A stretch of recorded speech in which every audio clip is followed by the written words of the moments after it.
Hola, ¿qué tal? Empezamos con nuestro repaso a los titulares más destacados de la semana y arrancamos como siempre con nuestra entrevista. Este domingo estamos con el portavoz adjunto del Grupo Podemos, Juan Márquez, que hace balance de la que ha sido su primera legislatura, que como nos ha contado al menos por ahora, también será la última para él en la Cámara. Márquez ha dicho que es necesario que en los presupuestos estatales para 2019 se restablezca el equilibrio para los ciudadanos. Por lo tanto, una ley de presupuesto es una herramienta muy potente para que avancemos en nuestros derechos, para que avancemos en, digamos, en el acceso a aquellos servicios públicos esenciales. Y es lo que nosotros estamos planteando. No va a significar en absoluto una pérdida de, digamos, de competitividad en la empresa privada. Solamente que hay que reequilibrar. 40 años se cumplen en diciembre desde la entrada en vigor de la Constitución española y el Parlamento lo ha celebrado con un acto especial en el que los invitados de honor han sido los presidentes del Congreso y del Senado. No han salido adelante las 3 enmiendas a la totalidad de los presupuestos autonómicos para el próximo año. Los grupos Socialista Canario, Podemos y Nueva Canarias fueron los artífices de esas enmiendas que fueron rechazadas por los 3 grupos que sí apoyan las cuentas: Coalición Canaria, Partido Popular y Agrupación Socialista Gomera. Ahora seguirán el trámite parlamentario que concluirá el 19 y 20 de diciembre, donde previsiblemente recibirán el visto bueno. Son nuestros titulares. Empezamos con la entrevista que cada semana compartimos con un diputado regional. Nos desplazamos hasta la Cámara Autonómica para conocer un poco mejor al portavoz adjunto del Grupo Podemos, Juan Márquez.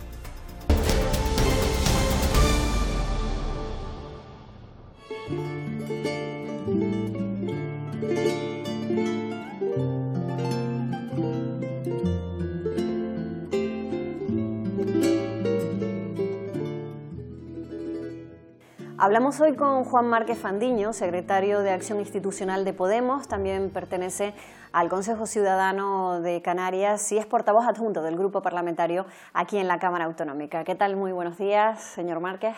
Muchas gracias, encantado de estar en la televisión pública de Canarias. Pues nosotros encantados de tenerlo también. Esta semana su grupo ha sido uno de los 3 que han presentado enmiendas a la totalidad a las cuentas canarias para 2019. Y aunque no salieron adelante, entre sus propuestas había una que era la de la implantación de la ecotasa turística en las islas, no solo con un fin recaudatorio, sino también un poco de control, ¿no?, de entrada de turistas. Cada año el Gobierno de Canarias parece que saca pecho diciendo que estamos batiendo récord de turistas, pero ¿eso en qué se traduce? Es lo que nosotros estamos planteando, ¿no?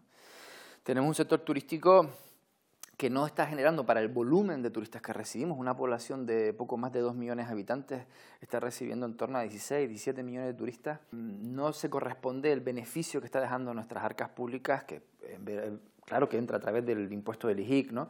Pero nosotros lo que estamos planteando es que habrá que buscar vías, que no es nada nuevo. Esto existe en la mayor parte de los destinos turísticos. Incluso nuestros competidores directos, como el norte de África, están estableciendo este tipo de tasas que nos permite de alguna manera recaudar de manera directa por parte del sector turístico para invertir no solo en cuestiones que son emergencias, sino incluso en revalorizar nuestra oferta turística. En épocas de vacas gordas, donde nos está llegando una cantidad de turistas enorme, entre otras cosas porque se ha debilitado nuestros competidores directos, ¿no?, del norte de África, pues es el momento también de revalorizar nuestra oferta, nuestras infraestructuras turísticas que están en muchos casos obsoletas, y una tasa turística nos ayudaría en ese sentido. Hay otros presupuestos que parece que no terminan de arrancar, los presupuestos generales del Estado, se habla de una prórroga. Lo cierto es que hay un acuerdo entre Podemos y el Partido Socialista para sacarlos adelante. Hay voces, sobre todo voces empresarias, que dicen que no serían buenos para el estado del mantenimiento del estado del bienestar. El estado del bienestar y el estado de derecho es una conquista de la izquierda en este país. No se levantaron un día los empresarios y dijeron vamos a hacer concesiones a la clase trabajadora y le vamos a dar un mes de vacaciones y una paga extra y le vamos a pagar los seguros sanitarios. Eso no es así. O sea, las conquistas que ha habido en el estado del bienestar han sido fruto de las luchas sindicales y de las luchas de la clase trabajadora. Por lo tanto, una ley de presupuesto es una herramienta muy potente para que avancemos en nuestros derechos, para que avancemos en, digamos, en el acceso a aquellos servicios públicos esenciales, y es lo que nosotros estamos planteando. No va a significar en absoluto una pérdida de, digamos, de competitividad en la empresa privada, solamente que hay que reequilibrar. En la época de crisis, incluso cuando se estaban haciendo los mayores recortes por parte del Partido Popular en España, incrementó el número de millonarios en este país. Aquí lo que estamos hablando ahora, que además estamos en un proceso de crecimiento, que ya hemos superado esa fase, ¿no?, ese bache económico, pues es el momento también de reequilibrar los beneficios y de que, ya digo, el Producto Interior Bruto que va creciendo en este país y los beneficios que se están también recaudando, pues se traduzcan en mejores y eficientes servicios públicos. Y lo que estamos planteando con esos presupuestos, evidentemente que a grandes, digamos, bancos y demás, a los que estamos planteándole algún tipo de tasa para precisamente incrementar nuestra capacidad recaudatoria, pues seguramente no les guste, pero es que la política de este país la dirigen los ciudadanos con su voto y con los programas políticos que deciden, y no los grandes empresarios, ¿no? Esto es básico en un Estado de Derecho. Podemos ha desarrollado una propuesta esta semana aquí en el Parlamento, una proposición de ley para salvaguardar los derechos de los niños robados. A día de hoy, año 2018, seguimos hablando de ese tema. Nosotros intentamos introducirlo en la Ley de Memoria Histórica Autonómica, que como saben está en trámite. No hubo acuerdo por parte del resto de grupos y nosotros dijimos que si no iba a haber acuerdo en ese sentido, vamos a presentar una ley que no presenta Podemos solo, sino que viene de la mano de las asociaciones, de los colectivos que han estado trabajando en este sentido. Sorprende cuando vemos que las últimas denuncias o casos que se sospechan que son de bebés robados llegan hasta el año 2001. 2001, ¿no? sí. Esto es muy sorprendente. Por tanto, yo creo que lo que conviene es establecer un marco normativo que también obliga a las instituciones públicas a investigar, a tener espacios dedicados, y la Policía Canaria, que además muchas veces se dice que no tiene competencias suficientes, pues a lo mejor en esto tendría, digamos, una función, yo creo que muy interesante si abrimos una unidad específica para hacer estas investigaciones. Yo creo que Canarias, siendo un territorio aislado, con una historia caciquil, ¿no?, donde ha sufrido mucha represión, yo creo que este tipo de cuestiones aquí se han sufrido más que en otros territorios. Yo creo que está muy justificada que tramitemos esta ley y que discutamos en el Parlamento sobre este asunto. Hay otra, en este caso, proposición no de ley que tenía que haber entrado en pleno esta semana, no se ha podido por el volumen del orden del día, pero que entiendo que pasará al próximo pleno y que anunciaba usted en rueda de prensa, junto al Partido Socialista y junto a otro sindicato, a un sindicato que es UGT, esa posibilidad de que el transporte sanitario terrestre sea público. Cuando queremos desprivatizar servicios esenciales, lo que nos queda es hacer este tipo de iniciativas parlamentarias, que lo que hacemos es instar al gobierno a que desprivatice. Incluso en el caso de que el Parlamento lo apruebe mayoritariamente, es el gobierno quien al final tiene la responsabilidad política de llevarlo a cabo o no, de hacer caso a lo que dice la Cámara Legislativa, no, pero es que en este caso ni siquiera el Parlamento aprobó esta propuesta de desprivatizar. Nosotros entendemos que hay un servicio tan fundamental como el transporte sanitario terrestre, que está relacionado con, digamos, con la efectividad que pueda haber en nuestra sanidad. Las listas de espera tienen relación con el transporte sanitario. Si una persona está de alta y está esperando a que venga un transporte sanitario para que lo lleve a su casa, es una cama que estamos ocupando mientras hay una persona en un pasillo o mientras hay una persona está en lista de espera.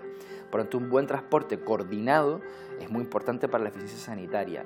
No hay que decir que los márgenes de beneficio, además, que generan este tipo de contratos públicos, lo que hacen es perjudicar a la clase trabajadora, por una razón muy sencilla: para que se puedan generar más márgenes de beneficio por parte de la empresa adjudicataria, quien debe tener pérdidas en su poder adquisitivo es el trabajador.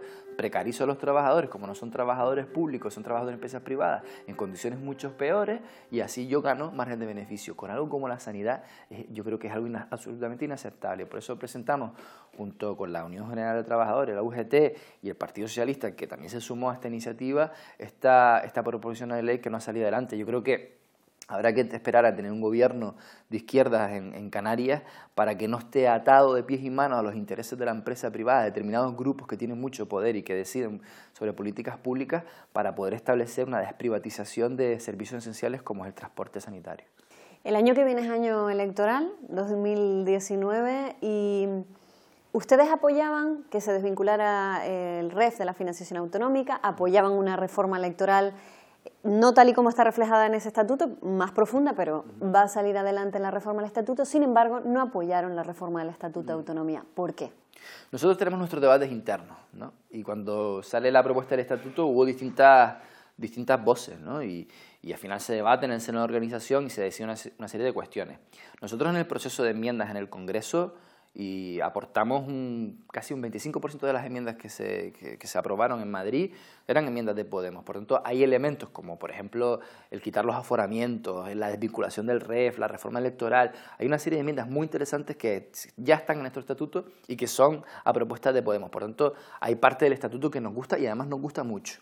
Es verdad que incluso en el Congreso hubo votación separada en determinados artículos y marcamos nuestro voto a favor, por ejemplo, de la disposición transitoria que marca la reforma del sistema electoral. Pero es verdad que hay un elemento que a mí me convenció por parte de mis compañeros y compañeras cuando ganó el no en el seno de la organización, y es que este estatuto no ha sido sometido a referéndum por parte de la ciudadanía. La ciudadanía ni siquiera sabe lo que se ha debatido con el Estatuto de Autonomía. No ha habido una campaña de información, de participación por parte de la ciudadanía y sobre todo no se ha sometido a votación. Es verdad que se introduce un artículo para que ya la próxima reforma estatutaria, por obligación se someta a consulta, pero eso no quita que se pudiera someter. Por tanto, nosotros dijimos una cosa muy clara: si no lo vota la ciudadanía, tampoco lo va a votar Podemos, y por eso dijimos no. Eso no quita que estemos a favor de muchos de los elementos que contiene el Estatuto de Autonomía, que por mi parte yo creo que son positivos, que es un avance en algunas cuestiones. Es verdad que deja atrás otras herramientas que nosotros creíamos fundamentales, como dar pasos firmes hacia la soberanía energética, hacia la energía renovable. Pero bueno, eso no quita que en el desarrollo normativo de la propia comunidad autónoma lo podamos conseguir más adelante. A quien no va a poder votar la ciudadanía es Juan Márquez, porque usted ha anunciado en redes sociales que no se va a presentar a las próximas elecciones por ninguna sigla, no por las de Podemos, sino por ninguna. ¿Es desencanto o se cierra un ciclo? No, desencanto para nada. Además, yo creo que mi paso por el Parlamento de Canarias, a mí por lo menos me ha dejado muy claro lo esencial, lo fundamental, que son las instituciones públicas, respetarlas, cuidarlas, valorarlas. Y la Cámara Legislativa es donde descansa la soberanía del pueblo canario, donde podemos cambiar muchísimas cosas, y ojalá un día haya una correlación de fuerzas que nos permita avanzar mucho más de lo que nosotros hemos podido hacer durante esta legislatura. Yo seguiré en Podemos, además formo parte de su Consejo Ciudadano, soy secretario de Acción Institucional de la organización, solamente que la función, digamos, pública, la de ser cargo público, es una herramienta más, una parte más de la construcción de todo un partido. Yo seguiré ayudando a mis amigos, a mis compañeros, a mis camaradas, a que cuando estén en la institución pública, yo estaré donde han estado ellos durante esta legislatura, ¿no? Entre bastidores, ayudándome a mí. Yo creo que son trabajos distintos, y yo por mi profesión, por la música, pues tengo la necesidad de volver a mi trabajo durante un tiempo. Yo no sé lo que va a pasar en el futuro, no cierro la puerta a participar en política, seguiré participando en política, pero creo que se cierra una etapa como diputado. Estoy muy contento de estos 4 años de trabajo que estamos haciendo aquí, siendo el grupo, por ejemplo, que más leyes ha presentado en el Parlamento de Canarias, pero creo que... Es cierto que requiere mucha dedicación. Mucha dedicación. Yo creo que la gente no sabe la cantidad, el volumen de trabajo que se hace en el Parlamento de Canarias, ¿no? Y a mí eso también me ha servido como aprendizaje. Uno desde la calle también venía con una perspectiva que en algunos casos se decepciona, pero en otras también se sorprende del volumen de trabajo, que igual tiene que ver con la entrada de Podemos en el Parlamento de Canarias, pero desde luego que ha sido un trabajo duro, fuerte, y que no me permite compaginarlo del todo con mi profesión. Y es bueno que en el Parlamento de Canarias hayan diputados y diputadas con distintas profesiones, que se abra a toda la ciudadanía, ¿no? Que haya músicos, que haya personal médico, que haya gente que trabaja en el sector turístico. Yo creo que eso es importante, pero también tiene que ser un sitio de entrada y salida, ¿no? Yo creo que no es un sitio para quedarse demasiado tiempo, porque si no impedimos también que el Parlamento se renueve y se regenere, ¿no? Siempre nos gusta conocer un poquito más, no tanto al político, sino a la persona, y en su caso, pues esta es la última oportunidad, por lo menos a corto plazo, de conocer esa faceta en el programa Parlamento. Lo invito ahora a que hablemos de Juan Márquez, persona y no político. Vamos a ello.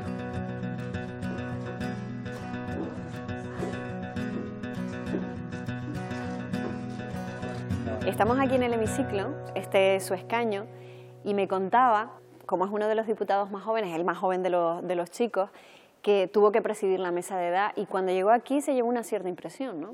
Sí, yo había estado de pequeñito, como escolar, visitando el Parlamento de Canarias, y la siguiente vez que vengo, claro, me veo en la mesa, ¿no? En la mesa de edad, con todo el Parlamento, con caras conocidas de la política de Canarias, que yo no conocía personalmente, y la verdad que me sentí un poco desubicado. Sí, recuerdo que la sensación de mirar a Noemí... Abruma un poco. Claro, mirar a Noemí que estaba sentada por aquí y yo la miraba diciendo, ¿qué hacemos aquí, no? Pero bueno, después ya conoces a los diputados y diputadas y hasta a veces una relación personal y bueno, al final pues... En las distancias cortas es otra historia, no lo que vemos siempre aquí, no todos son discusiones. Sí. Hay una parte humana en la política que es indispensable. Y yo creo que aunque tengamos confrontaciones ideológicas muy fuertes, eso no quita que tengamos una relación cordial y que se establezca también empatía entre diputados y diputadas de distintas formaciones. Yo creo que eso enriquece la política y a veces pues ayuda a que las conversaciones, a que los acuerdos pues sean más fáciles, ¿no? En determinadas ocasiones. Hay veces que por muy bien que te lleves con un diputado, en lo personal, en lo político no hay forma de llegar a acuerdo. Sí. De todas maneras, esa es la parte que quizá vemos más nosotros en los pasillos, cuando ustedes hablan fuera de aquí del hemiciclo, pero que en casa no se ve tanto porque ya se les ven en la práctica política, ¿no? Sí. En el caso de Juan Márquez, además, este es un lugar inspirador, vamos a decirlo así, porque usted es músico profesional, licenciado en música, y este fue el primer conservatorio con, además, en esta sede, en este hemiciclo era donde se celebraban los conciertos, y me imagino que cuando interviene desde aquí y mira el techo, le vienen recuerdos a la memoria, ¿no? Hombre, claro, sí, es muy curioso para mí esa sensación, y de hecho cuando llegué, cuando ya... ahora como diputado, me recordaba una sala que hay en Ámsterdam, que es el Conservado de Ámsterdam, que es la sala de conciertos más importante de Holanda, ¿no? Yo estudié allí, y tiene también alrededor de la sala los nombres de compositores, y me recordaba muchísimo a esa sala. Y a veces pues es inevitable que estoy sentado aquí y veo ahí el fondo Bach, que para mí es casi algo religioso, ¿no? Y cuando lo miro, pues a veces pues me recuerda a quién soy y a mí me gusta esta sala y además tiene muy buena acústica.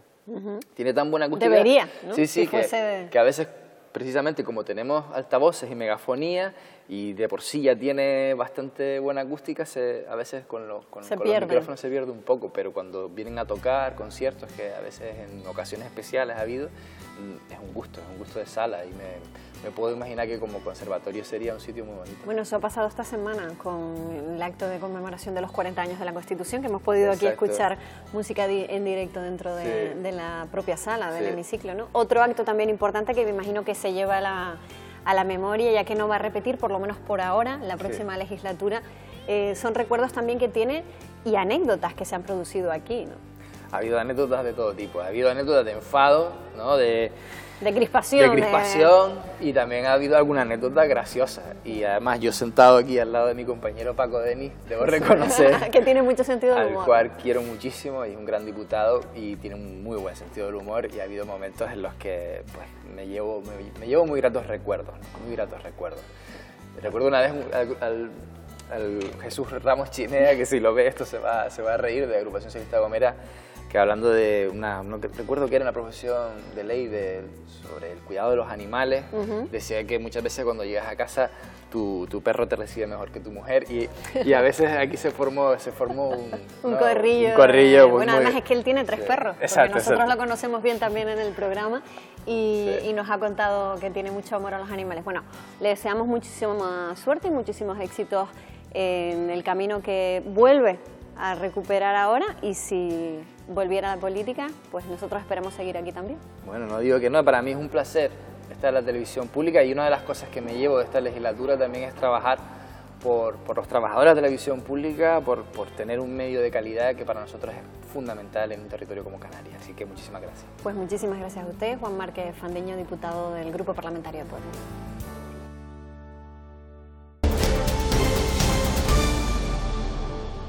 Celebración al más alto nivel institucional en el Parlamento de Canarias por el 40º aniversario de la Constitución. 40 años después, los discursos coinciden en valorar la vigencia del texto, pero también en la necesidad de recuperar el espíritu de concordia de 1978. Era el 6 de diciembre de 1978 cuando los padres de la Constitución española ratificaban el texto que daría forma a la Carta Magna. 40 años después se celebra su nacimiento y el Parlamento de Canarias se suma a esta celebración. Como invitados de honor, los presidentes del Congreso y del Senado, firmas oficiales y obsequios institucionales para conmemorar tan señalada fecha. Todos los discursos han coincidido en señalar la Constitución como reflejo de una sociedad abierta y democrática en la que también se enmarca el recién aprobado Estatuto de Autonomía de Canarias. Lo que nos demanda la sociedad es, en definitiva, que recordemos que existe un pacto político que obliga a ambas partes, representantes y representados, en beneficio de todos. La base que sostiene ese pacto es la Constitución. El futuro no está escrito. Nos corresponde a nosotras y a nosotros hacer lo posible. Sigamos avanzando juntos y juntas. Es un ejemplo de cómo es perfectamente posible profundizar en su autogobierno sin menoscabo de sus vínculos de solidaridad y de lealtad con el resto de España, de cómo defender y cultivar un fuerte sentimiento de identidad particular que no entraña ningún conflicto con su españolidad. Canarias ha sabido desarrollar en el seno de la España democrática los instrumentos constitucionales adecuados a la expresión de su personalidad colectiva, a la vez que ha contribuido junto a las demás autonomías a esa empresa común de construir una España mejor para el progreso y la mejora de todos los ciudadanos. Los himnos de Canarias y de España cerraron este acto que recuerda los primeros 40 años de la Constitución española. Y esta semana se ha celebrado el debate en primera lectura de los presupuestos canarios para el año que viene. PSOE, Podemos y Nueva Canarias presentaron 3 enmiendas a la totalidad de las cuentas que no salieron adelante. Y nos resulta incapaz de revertir la triste realidad en la que se encuentra nuestro archipiélago. Y cuando pudieron tomar medidas en el régimen económico y fiscal, dijeron no. Y eso lo tiene que saber la ciudadanía. Que son unas cuentas plagadas de improvisación, ocurrencia, clientelismo, continuista. Olvida, señora Corujo, que efectivamente ustedes estuvieron sentados en el Banco Azul y que cuando estuvieron sentados en el Banco Azul, sus políticas sociales estaban por debajo de las políticas sociales que están en el presupuesto. Y el otro condicionante de este presupuesto es lo que ustedes hacen: rebajar irresponsablemente impuestos. Cuando el gobierno baja impuestos somos unos irresponsables, pero cuando el anterior gobierno tuvo que subir impuestos también era irresponsable. Los otros 3 grupos, el nacionalista canario, el popular y el mixto, han argumentado también por qué ellos sí han apoyado el proyecto de presupuestos de la comunidad autónoma para 2019. Ante la realidad de unos presupuestos prorrogados y los presupuestos que hoy se plantean para aprobar, hay una diferencia enorme y son infinitamente mejores. Con más sentido de Estado, con más sentido de Canarias, con más sentido de la lealtad que muchos otros. Como el PP no piensa en clave electoral, sino en clave Canarias, al conjunto de los canarios decimos sí a los presupuestos. Porque yo prefiero que haya una rebaja fiscal a los ciudadanos de Canarias. Bajada de impuestos que nos pusimos de acuerdo que tuviera un carácter social, que como la del año pasado, que era también a las rentas en la cuota autonómica, que fuera directamente a las personas. Un mensaje que quizás no sea todo entusiasmo, pero sí que al final se centra en lo que la gente que está fuera de aquí tiene que resolver. Quiero poner en valor el esfuerzo para llegar a acuerdos, para concitar el acuerdo con otros grupos políticos también en los presupuestos de la comunidad autónoma. Como conclusión, la consejera de Hacienda, Rosa Dávila, agradecía la colaboración de los grupos para elaborar los presupuestos y destacaba el espíritu de diálogo y consenso que ha marcado esta negociación. Quiero recordar que si hoy podemos tener estos presupuestos es porque en buena parte hubo una capacidad de diálogo para restablecer lo que nunca tenía que haberse roto, que nuestro régimen económico y fiscal estuviera desvinculado del sistema de financiación, que además se hiciera con carácter retroactivo, que se recogieran los acuerdos y convenios. Y después del debate de los presupuestos, los grupos volvieron a intervenir en la sesión de tarde con las preguntas al presidente canario. La posibilidad de que se convoque una conferencia de presidentes autonómicos fue la cuestión planteada por el grupo mixto. A mí y a mi grupo le preocupa también que la conferencia de presidentes se pueda llevar a cabo cuanto antes.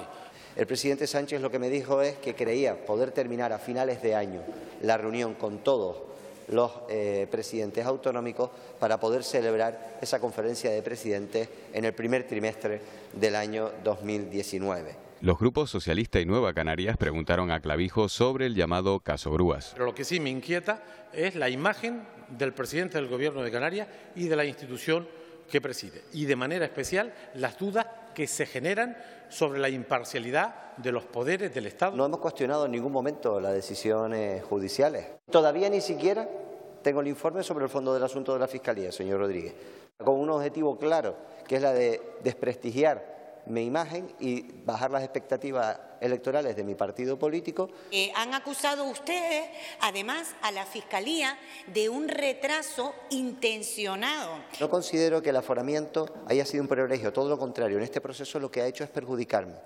Lo único que estamos pidiendo es que la Fiscalía informe después de que hasta en 3 ocasiones se le haya recriminado, en 3 ocasiones en primera instancia, y otras 3 que todavía sigue sin contestar, como lo dijo el señor Rodríguez, sobre el fondo del asunto. El Grupo Popular anunció una iniciativa para la reducción de las listas de espera sanitarias. Que el Partido Popular va a traer una iniciativa parlamentaria proponiendo más de una decena de medidas concretas, estudiadas, rigurosas.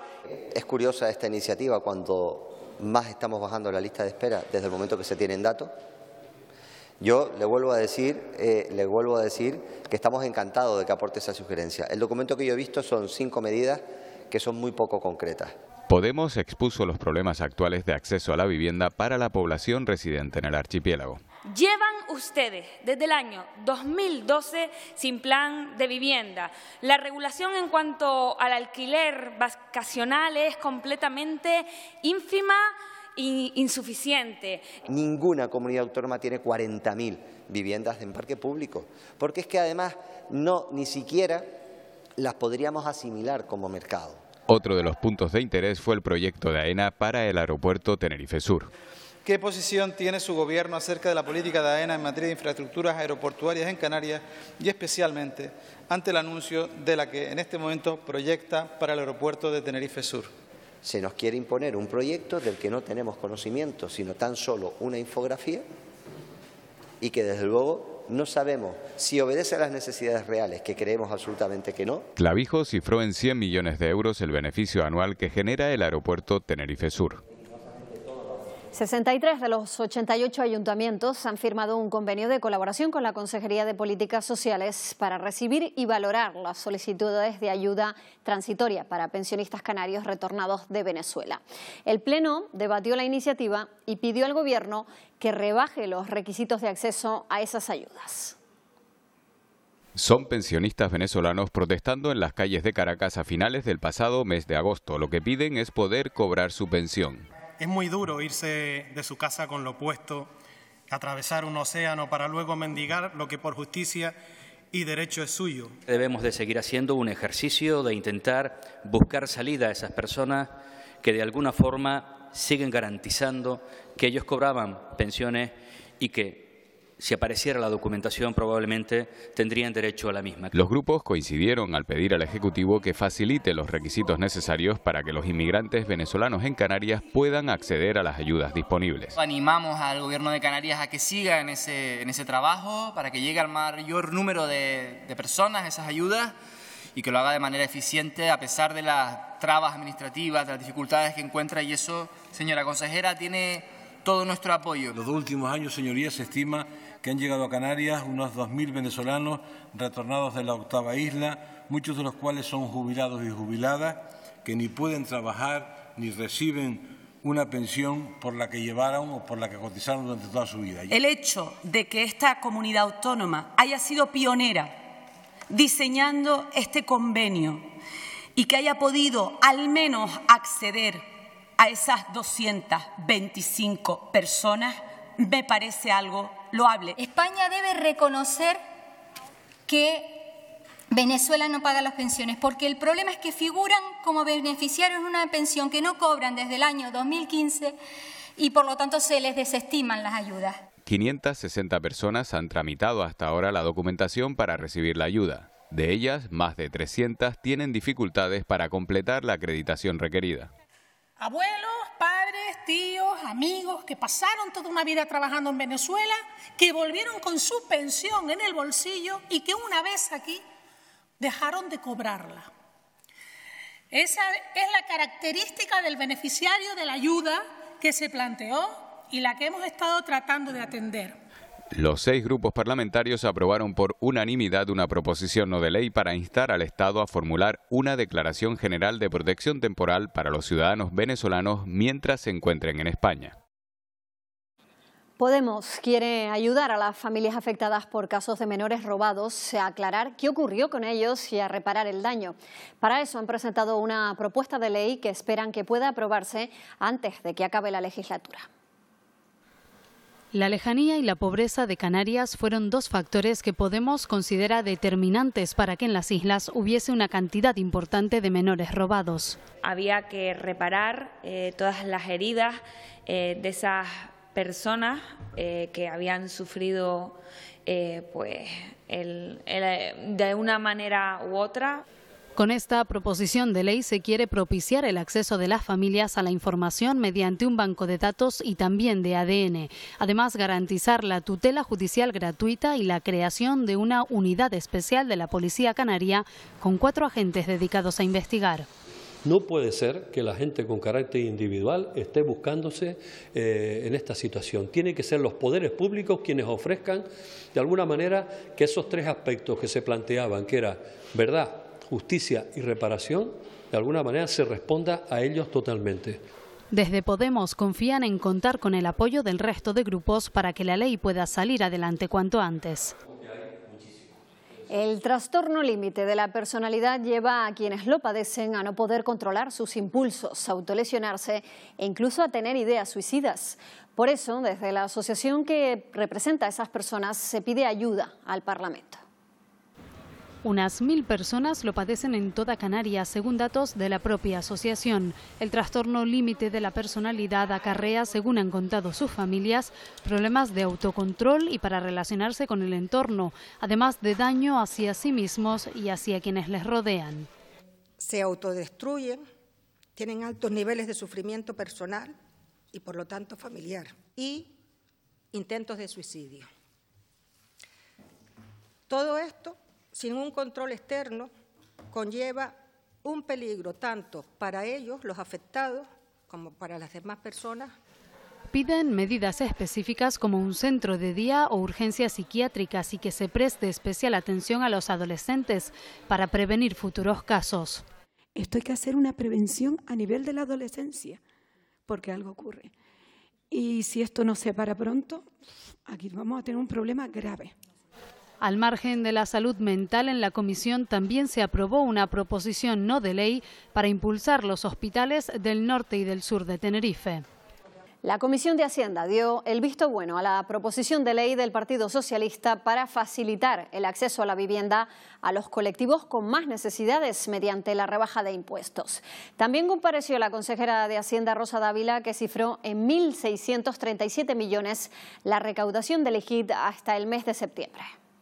En el caso del IGIC, el tributo con mayor potencial recaudatorio es un buen indicador para valorar la salud del consumo interno. La comunidad autónoma obtuvo 1.637,7 millones de euros, 100 millones más que en el mismo periodo de 2017, es decir, un aumento del 6,5%. La ley de no discriminación por motivos de identidad de género y de reconocimiento de los derechos de las personas transexuales ha sido objeto de debate este viernes en la Comisión de Igualdad. Vuelve al Parlamento el debate sobre la normativa que reconoce los derechos de las personas transexuales, una norma que todos los grupos reconocen nació obsoleta.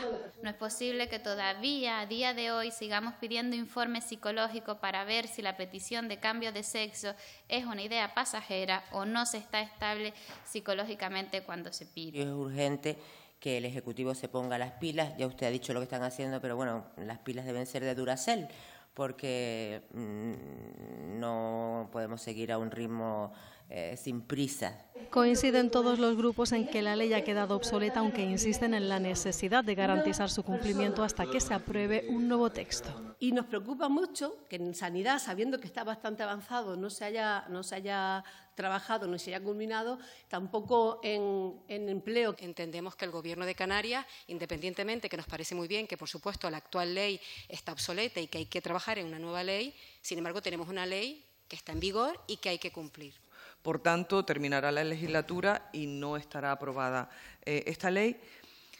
Aún así, lo que le estamos planteando al Gobierno es que aplique la ley. Lo que está haciendo el Gobierno es trabajar desde el consenso, porque esas mesas de trabajo, ese protocolo de educación, esas guías sanitarias se están trabajando con los colectivos. Realidad que asume el Ejecutivo, que espera contar a final de mes con el borrador de una nueva ley que se adapte a la realidad de este colectivo. La Consejería de Empleo, Política Social y Vivienda viene impulsando el borrador de la nueva ley. Se presentó el pasado 21 de mayo en el grupo de trabajo por la coordinadora de los colectivos LGTBI. Y su objetivo es presentar el borrador definitivo a finales de este mes de noviembre. Nosotros terminamos. Ya saben que la actualidad informativa la pueden seguir en los Telenoticias, en Canarias Radio, en la web del Teletexto y en nuestras redes sociales. Feliz fin de semana a todos.